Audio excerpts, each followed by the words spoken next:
AI का जहां सही इस्तेमाल किया जा रहा है, वहीं दूसरी तरफ उसका लोग उससे ज्यादा गलत इस्तेमाल कर रहे हैं। किसी की छवि को खराब करने के लिए, किसी को बदनाम करने के लिए उसकी तस्वीरों को और उसकी वीडियोज को गलत तरीके से पेश किया जा रहा है। हाल ही में इसी तरह की एक वीडियो उत्तर प्रदेश के कैराना से समाजवादी पार्टी के सांसद इकरा हसन की सामने आई, जिसमें उनको एक गलत तरीके से पेश किया गया। जो वीडियो पूरी तरीके से आपत्तिजनक थी, ऑब्जेक्शनेबल थी। जब उस वीडियो पर लोगों ने विरोध जताया और इकरा हसन की तरफ से भी शायद उस पर कार्रवाई करने की मांग हुई, तो वीडियो बनाने वालों ने इकरा हसन से माफी भी मांगी है।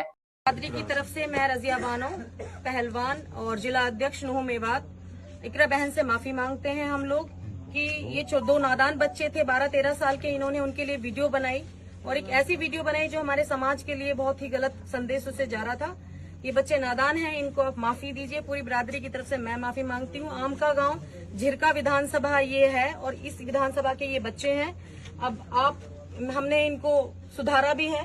और बोल अब बोलो इकरा हसन है, वो उसके ऊपर जो वीडियो बनाई थी वो बिल्कुल फेंक है, वो हमने ऐप से एडिट करके वो हमने डाली और साथ में आगे से इस तरह की वीडियो ना बनाने की बात भी कही है।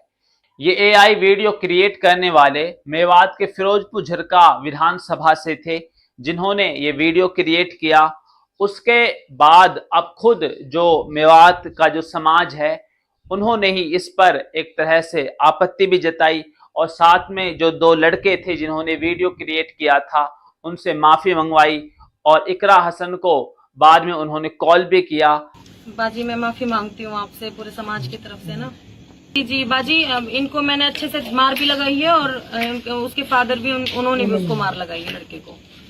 बाकी माफी चाहती हूँ मैं ना मेवात की साइड से, तमाम बिरादरी की साइड से।